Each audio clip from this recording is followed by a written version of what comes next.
رزق حلال دے مجھے اے میرے کبریا، دیتا ہوں تجھ کو واسطہ تیرے حبیب کا، دیتا ہوں تجھ کو واسطہ تیرے حبیب کا۔ الحمدللہ رب العالمین والصلاة والسلام علی سید المرسلین، اما بعد فاعوذ باللہ من الشیطان الرجیم، بسم اللہ الرحمن الرحیم۔ الصلاة والسلام علیک یا رسول اللہ وعلی آلک واصحابک یا حبیب اللہ۔ الصلاة والسلام علیک یا نبی اللہ وعلی آلک واصحابک یا نور اللہ۔ مدنی چینل کے ناظرین، ایک بار پھر سلسلہ احکام تجارت کے ساتھ حاضر ہیں، اور اس سلسلے کی خصوصیت وہی کہ آپ اس میں مالی معاملات اور اپنے کاروباری، تجارتی، صنعتی سرگرمیوں کے حوالے سے، اس کے لین دین کے حوالے سے، اور ہمارے ساتھ ہوں گے مفتی علی اصغر عطاری صاحب حسب معمول، اور انشاءاللہ عز و جل آپ کے سوالات کے جوابات دیں گے۔ سلسلے میں درود پاک کی فضیلت سب سے پہلے شامل کرتے ہیں۔ نبی رحمت شفیع امت صلی اللہ علیہ وسلم کا فرمان ذیشان ہے، جو مجھ پر ایک بار درود پاک پڑھتا ہے اللہ رب العزت اس پر 10 رحمتیں نازل فرماتا ہے، اور جو مجھ پر 10 بار درود پاک بھیجے اللہ عز و جل اس پر 100 رحمتیں نازل فرماتا ہے، اور جو مجھ پر 100 بار درود پاک بھیجے اللہ عز و جل اس کی دونوں آنکھوں کے درمیان لکھ دیتا ہے کہ یہ بندہ نفاق اور دوزخ کی آگ سے بری ہے، اور قیامت کے دن اس کو شہیدوں کے ساتھ رکھا جائے گا۔ صلو علی الحبیب صلی اللہ تعالی علی محمد صلی اللہ تعالی علیہ وسلم۔ مدنی چینل کے ناظرین، الحمدللہ عز و جل ہم اس نبی رحمت شفیع امت صلی اللہ علیہ وسلم کے پیروکار ہیں جنہوں نے آج سے 1400 سال پہلے ہی مزدوروں کے، دیگر افراد کے ساتھ ساتھ مزدوروں کے بھی حقوق بیان فرمائے اور ان کا تحفظ فرمایا، ان کے لیے رحمتوں اور برکتوں پر مشتمل احکامات جاری فرمائے۔ انشاءاللہ عز و جل آپ کی کالز کو سلسلے میں شامل کریں گے۔ پہلے مفتی صاحب کی طرف چلتے ہیں اور مفتی صاحب سے تمہیدی کلمات سنتے ہیں۔ مفتی صاحب مرحبا۔ الحمدللہ رب العالمین والصلاة والسلام علی سید الانبیاء والمرسلین، اما بعد فاعوذ باللہ من الشیطان الرجیم، بسم اللہ الرحمن الرحیم۔ جس طرح ہم دیگر دنوں کے متعلق کہتے ہیں کہ ماں باپ کے لیے کوئی ایک دن خاص کر دینا کہ فادر ڈے ہے یا مدر ڈے ہے یا ٹیچر ڈے ہے، دین اسلام کی تعلیمات تو یہ ہے کہ ہر دن صاحب حق کا دن ہے۔ سبحان اللہ۔ جو مزدور ہے روزانہ ہی اس کے حقوق کا خیال کرنا ہے۔ ٹھیک، ماشاءاللہ۔ مدر ڈے ایک دن نہیں منانا، روزانہ ہی ماں کا خیال کرنا ہے، جی، اس کے حقوق کا تحفظ کرنا ہے۔ اسی طریقے سے جو اور دن منائے جاتے ہیں تو ان کا مطلب یہ نہیں ہے کہ بقیہ دن کے اندر پرواہ نہیں کرنی، جیسا کہ مغربی معاشرے میں ہوتا ہے ٹھیک، کہ مدر ڈے اور فادر ڈے پر وہ لوگ تلاش کرتے ہیں کہ ان کے ماں باپ کہیں مل جائیں ٹھیک، کسی اولڈ ہاؤس میں، کسی اور جگہ، اور جا کر اس دن گلدستہ دے کر آ جاتے ہیں۔ یہ ان کا کلچر ہے۔ دین اسلام کی تعلیمات بڑی واضح ہیں، اور جیسا کہ آپ نے کہا کہ مزدوروں کے تعلق سے رسول اکرم صلی اللہ تعالیٰ علیہ وسلم نے 1400 سال پہلے، 1500 سال پہلے ان کے جو حقوق ہیں وہ مختلف انداز میں آپ علیہ الصلوۃ والسلام نے بیان فرمائے ہیں۔ بلکہ اجرت پر کسی کو رکھنا چونکہ ایک یہ انسانی ضرورت رہی ہے شروع زمانے سے۔ جی، معاشرت جو ہے نا، معاشرت اسی چیز کا نام ہے، ایک دوسرے سے فائدہ اٹھانا، ٹھیک، اور معاہدہ کر کے فائدہ اٹھانا۔ جانور چھینا جھپٹی کرتے ہیں نا، ٹھیک ہے، انسان چھینا جھپٹی نہیں کرتے۔ ٹھیک، اگر کسی کو اجرت پر رکھنا، کام لینا ہے کسی سے، تو اس کو اجرت پر رکھیں گے، ٹھیک، ایک باہمی اشتراک اس و کے معاہدہ اس سے ہوگا۔ معاہدہ کریں گے، اس کی اجرت مقرر کریں گے۔ تو یہ ایک معاشرت ہے۔ ٹھیک، تو کسی سے کام لینا، سروسز لینا، خدمات لینا ایک ضروری تقاضا ہے اور یہ شروع دن سے رہا ہے. یہی وجہ ہے کہ اس کا ذکر قرآن مجید فرقان حمید میں بھی ملتا ہے, پچھلی امتوں میں ملتا ہے. جیسا کہ حضرت سیدنا شعیب علی نبینا علیہ الصلوۃ والسلام نے حضرت موسیٰ علی نبینا علیہ الصلوۃ والسلام کو اجرت پر رکھے جانے کی آفر کی کہ 8 سال کے لیے آپ میرے پاس کام کریں, یہ آپ کا اور میرا معاہدہ ہوگا, اور 10 سال تک کام کریں گے تو وہ زیادہ بہتر ہے, وہ آپ کی مرضی ہوگی. اور ساتھ ہی ساتھ ایک آیت مبارکہ میں یہ ارشاد ہوا, اور یہ جو قول ہے یہ حضرت شعیب علی نبینا علیہ الصلوۃ والسلام کی صاحبزادیوں میں سے ایک کی یہ بات تھی, ان خیر من استاجرت القوی الامین, کہ بہترین مزدور وہ ہے جو قوی ہو اور امین ہو, یعنی باصلاحیت ہو اور دیانتدار ہو. مطلب قرآن مجید فرقان حمید کی اس آیت مبارکہ نے جو ملازم ہے, اجیر جو ہے, اس کا کرائٹیریا بڑے ہی 2 الفاظ کے اندر جامع انداز میں بیان کر دیا ہے, باصلاحیت ہو اور امانتدار ہو. اب دیکھیے آپ کہ جو مختلف جگہیں آتی ہیں, ویکنسیز آتی ہیں, اس کی بنیاد کیا ہوتی ہے؟ اس صلاحیت کا حامل ہونا چاہیے, اس امر کے لیے وہ قوی ہو, وہ کام وہ کر سکتا ہو. کمپیوٹر کا کام ہے تو IT کا بندہ لیا جائے گا, حساب کتاب کا کام ہے تو اکاؤنٹنگ کا بندہ لیا جائے گا, انجینئرنگ کا کام ہے تو انجینئر لیا جائے گا, جو کام ہے ویسی صلاحیت ہو, ویسے صلاحیت لی جائے گی. اور ان سب کے اندر جو دوسری بنیادی چیز دیکھی جاتی ہے وہ ہے اس کا امین ہونا, دیانتدار ہونا. تو قرآن کریم فرقان حمید نے جو ملازم ہے اس کے اوصاف بھی 2 لفظوں میں جامع طور پر بیان کر دیے, اور بہت ساری احادیث طیبہ کے اندر مزدور کے حقوق کے تعلق سے بات کی گئی ہے. جیسا کہ ایک مشہور روایت ہے, حدیث پاک ہے کہ مزدور کی مزدوری پسینہ سوکھنے سے پہلے دو. ایک اور حدیث میں ارشاد ہوا کہ نبی اکرم علیہ الصلوۃ والسلام نے ارشاد فرمایا 3 شخص وہ ہیں جن کا قیامت کے دن میں قسم ہوں, یعنی جن کے لیے میں کھڑا ہوں گا. ایک وہ جس نے میرا نام لے کر معاہدہ کیا پھر توڑ دیا, یعنی ان کے مد مقابل آپ کھڑے ہوں گے کہ ایسا کیوں کیا. دوسرا وہ جس نے کسی آزاد آدمی کو بیچا. جو ہوتا ہے نا آج کل بھی ہوتا ہے ایسا, انسانی اسمگلنگ جو کہلاتی ہے, عورتیں بیچ دی جاتی ہیں, بچے اٹھا کر بیچ دیے جاتے ہیں, بھکاری بنا دیے جاتے ہیں. تو اس کو بیچا اور اس کا ثمن کھایا, اس کی قیمت کھائی. اتنا مذموم کام ہے کہ نبی اکرم علیہ السلام اس کی طرف سے کھڑے ہوں گے, اس مظلوم کی طرف سے کھڑے ہوں گے اور اس سے پوچھیں گے کہ تو نے ایسا کیوں کیا. تیسرا وہ شخص جس نے مزدور رکھا, اس سے پورا کام لیا اور اس کی مزدوری ادا نہیں کی. تو عاشقان مصطفیٰ کو چاہیے کہ نبی اکرم علیہ السلام کیا ارشاد فرما رہے ہیں کہ مزدور سے پورا کام لے کر پوری مزدوری نہ ادا کرنا اتنا بڑا گناہ ہے کہ قیامت کے دن نبی اکرم علیہ السلام پوچھ رہے ہوں گے کہ کیوں ایسا نہیں کیا, اس کا حق ادا کیوں نہیں کیا. پھر اور بہت سارے واقعات ہیں. میرے سامنے بار شریعت ہے 14ویں حصے کے اندر ایک پورا چیپٹر ہے اجارے کا بیان. اس چیپٹر کے اندر اجارہ یہی مزدوری وغیرہ, اجارہ ایک لفظ عام ہے. مطلب انگریزی میں اس لفظ کا مجھے کوئی متبادل نظر نہیں آیا. اتنا جامع لفظ ہے, اتنا جامع لفظ ہے. انگریزی میں لیزنگ کہتے ہیں, لیزنگ کا اطلاق ہوتا ہے کرایہ داری کے امور سے.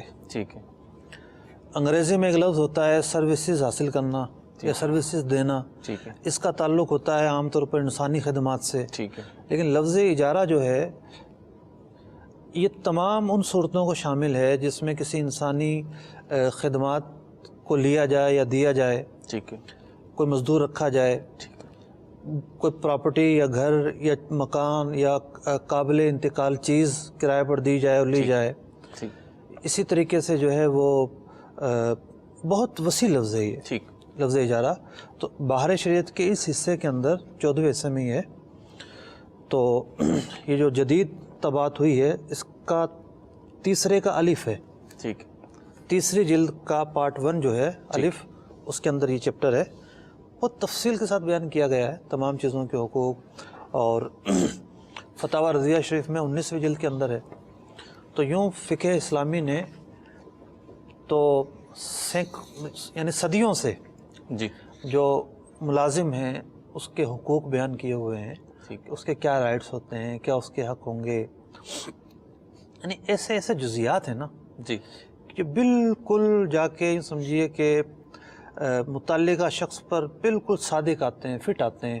نان بھائی کے جزیات ملیں گے ٹھیک کہ نان بھائی سے معاہدہ ہوا، پورا کام نہیں کر سکا، جتنا کیا اس کی اجرت کا معاملہ کیا ہوگا. ایک راج مزدور کو رکھا، مستری کو رکھا، پوری دیوار نہیں بنا سکا، جتنی بنائی اس کا کیا ہوگا. ٹھیک درزی کے پاس کپڑا جمع کرایا، یوں ہو گیا، اس کا کیا ہوگا. یعنی یہ جو قوانین ہیں ان کا مقصد یہ ہے طرفین کے حقوق کا تحفظ کرنا. ٹھیک کہ جو مستاجر ہے اس کے کیا حقوق ہوں گے، صحیح جو اجیر ہے اس کے کیا حقوق ہوں گے. اردو میں لفظ آجر استعمال ہوتا ہے جو اجرت پر رکھتا ہے. تو یہ تو بعد کے لوگوں نے تو بہت بعد میں بنایا ہے. اور میں آپ سے عرض کرتا چلوں سلطنت عثمانیہ کے اندر جی بطور قانون اور لا جی فقہ حنفی رائج تھی. ٹھیک ماشاء اللہ. اور اس سلطنت کے اندر قاضی جو ہے وہ فقہ حنفی کے متعلق فیصلہ کیا کرتے تھے. اب سلطنت عثمانیہ کا مطلب کیا ہے؟ آج کا کویت، عراق، شام، فلسطین، اردن، مصر، ترکی اور تیونس، اسی طریقے سے مراکش، یہ تمام کے تمام جو ممالک ہیں یہ سارے کے سارے تو آپ نے گنوا دیے سلطنت عثمانیہ میں آتے تھے. ان سب کے اندر جو قاضی فیصلہ کرتا تھا وہ فقہ حنفی کے مطابق فیصلہ کیا کرتا تھا.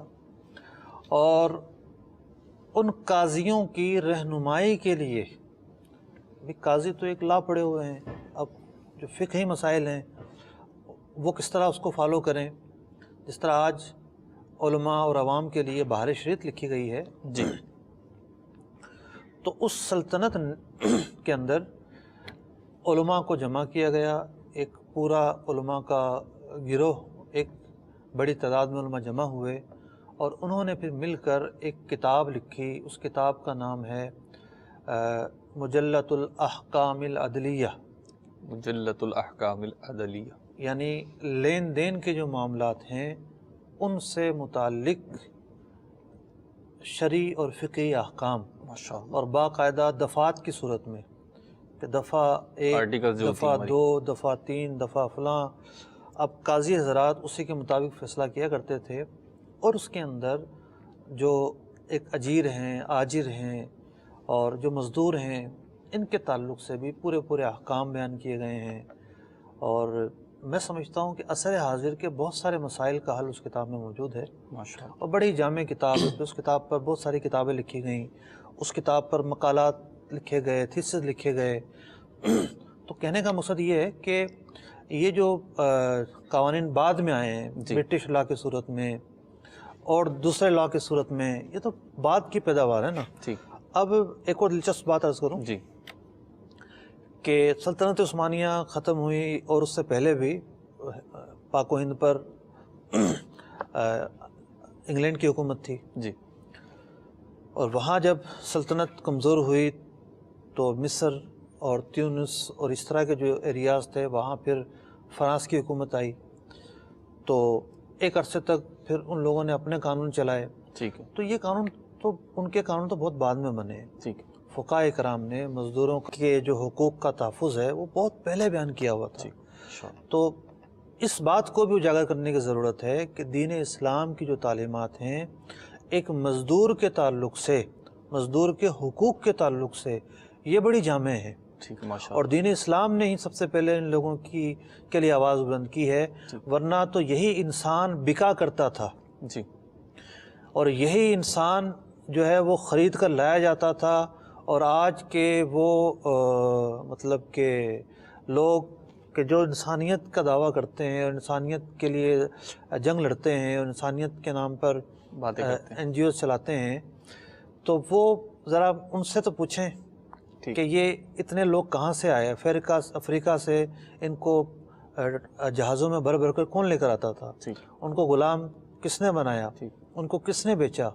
تو دین اسلام نے تو اسی وقت سے غلامی کا خاتمہ کرنا شروع کر دیا تھا، آہستہ آہستہ آہستہ غلام جو طبقہ پایا جاتا تھا اس کا خاتمہ شروع کیا، اور حقوق بیان کیے، اور لوگوں کو آزادانہ طریقے سے رہن سہن کا درس دیا، اور ہر طبقے کے اندر مزارعت کا معاملہ ہو، یعنی زراعت کا معاملہ ہو، وہاں بیان کیا کہ کیا حقوق ہوں گے ایک کسان کے، ہنرمندی کا معاملہ ہو وہاں بیان کیا کہ کیا حقوق ہوں گے ایک ہنر مند آدمی کے، تجارت کا معاملہ ہو وہاں بیان کیا کہ جس سے آپ خدمات لے رہے ہیں اس کے کیا حقوق ہوں گے۔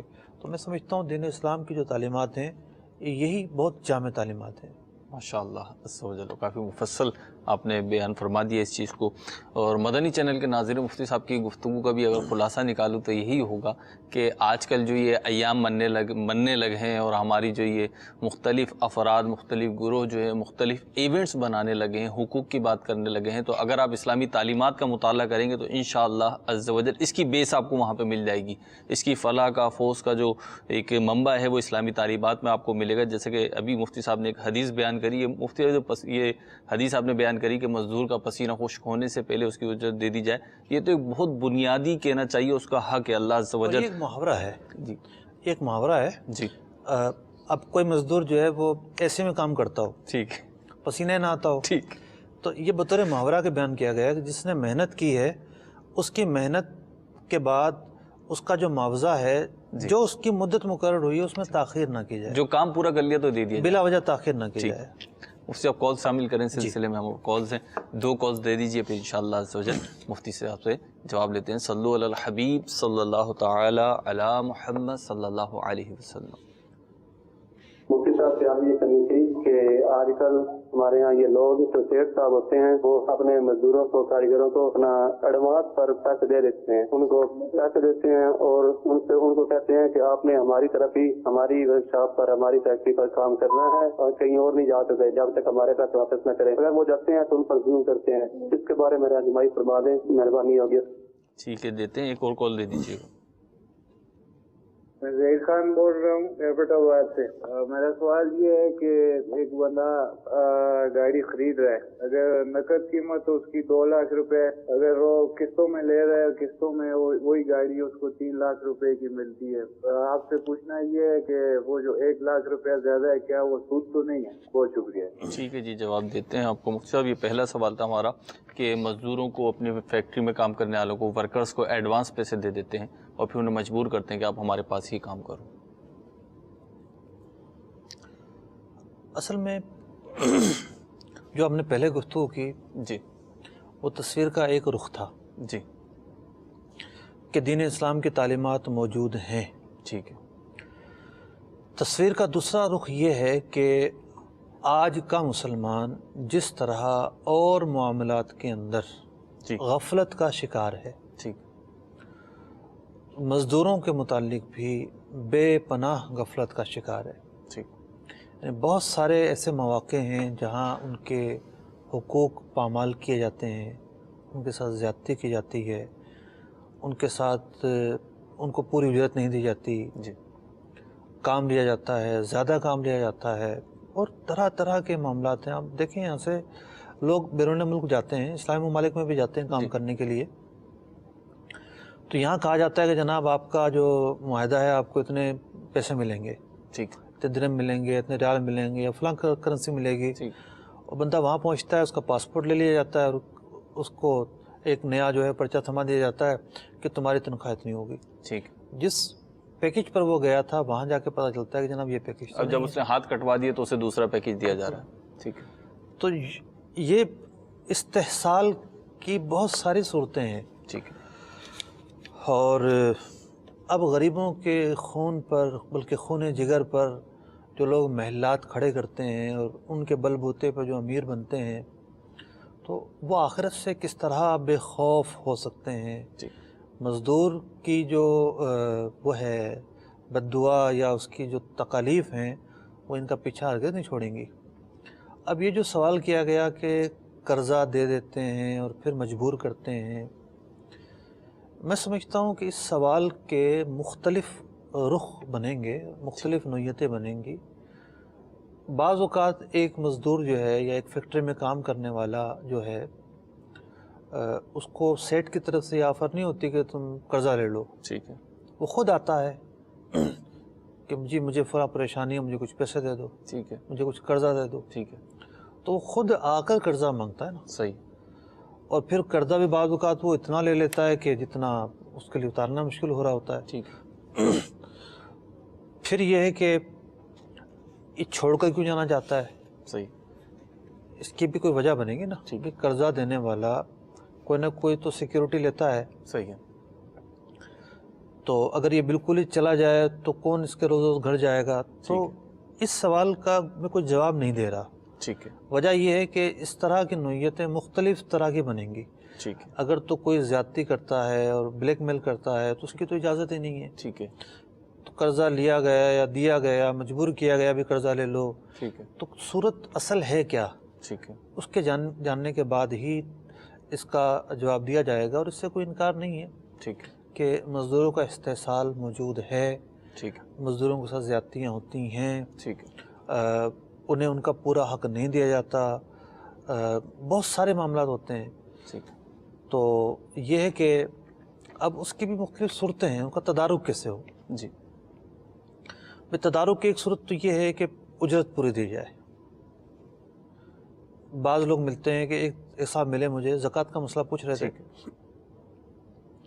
کہ سیٹھ صاحب 2 3 4 مہینے کی تنخواہ بالکل اس میں رکھتے ہیں. ٹھیک. پائپ لائن میں رکھتے ہیں. ٹھیک. تھوڑی سی دی، مطلب کہ تنخواہ بنتی 10,000 تو 3,000 روپے دے دیے، باقی جمع ہو رہے ہیں. ٹھیک. جب مہینہ پورا ہو گیا تو تنخواہ تو اب دینی ہے. نہیں جی، اگر آپ نہیں دے سکتے تو معذرت کر لیں. ٹھیک ہے. ضرورت کیا ہے آپ کو مزدور رکھنے کی یا کوئی ملازم رکھنے کی؟ ٹھیک. تنخواہ آپ نہیں دے سکتے تو آپ مہینہ پورا ہو گیا، اس کی ڈیمانڈ ہے، آپ نہیں دے رہے تو وہ خاموش ضرور ہے کہ وہ سمجھتا ہے کہ چلو آج نکل مل جائے گی. تو یوں اس طرح جمع کرتے کرتے کرتے بہت سارے لوگ تو فراری ہو جاتے ہیں. صحیح. اور نہ جانے کیسے کیسے حق وہ دبا کر جاتے ہیں. پھر بعض لوگ کیا کرتے ہیں کہ کام جو ہے وہ تھوڑا دکھاتے ہیں، لیتے زیادہ ہیں. ٹھیک. جو بات ہوتی ہے کہ اتنا کام ہوگا لیکن لیں گے زیادہ. اسی طریقے سے سیٹھ صاحب کے آنے اور جانے کا تو ٹائم ہوتا ہے، لیکن جو دکان پر رکھا ہوا ملازم ہے اس کا کوئی ٹائم نہیں ہے جی. اور اسے اس طرح چوس رہے ہوتے ہیں. آنے کا تو ٹائم ہوتا ہے، جانے کا نہیں ہوتا. مطلب اس طرح چوس رہے ہوتے ہیں کہ اس کے اندر سے کچھ بچتا بھی نہیں بیچارے کے اندر سے. تو یوں اس کا اب اس ملازم کا حق یہ ہے کہ آپ اس کے ساتھ ایسا معاہدہ کریں جس میں آنے اور جانے کا ٹائم متعین ہو. ٹھیک. اور جب اس کا جانے کا ٹائم ہو جائے تو خوش دلی کے ساتھ اس کو جانے دیں، اس کو نہ روکیں پھر. ٹھیک. کیونکہ اگر آپ ایکسٹرا کام لیں گے تو پھر یا تو اس کو اوور ٹائم دیں. ٹھیک. یا پھر اس کو جانے دیں. ٹھیک. اور اوور ٹائم کی صورت بھی یہی بنے گی کہ وہ راضی ہو، رضامند ہو. ٹھیک. پتہ چلا کہ جناب اس کو تو گاڑی نہیں ملے گی بعد میں. ٹھیک. اس کے سناٹے کا ایریا ہے، جانے میں پریشانی ہوگی اس کو. ٹھیک. نہیں، اپنا مطلب نکالیں گے، اپنا الو سیدھا کریں گے. لیکن جو غریب ہے، مسکین ہے، شریف النفس آدمی ہے، اس کی کوئی پرواہ نہیں ہوگی. تو یہ بے حسی کا معاملہ ہے. اللہ تبارک و تعالی ہمارے معاشرے کے اندر اس طرح کی بے حسی ختم فرمائے. آمین. ایک بہت کثیر الوقوع آنے والا سوال کثرت کے ساتھ آتا ہے ہمارے سلسلے میں.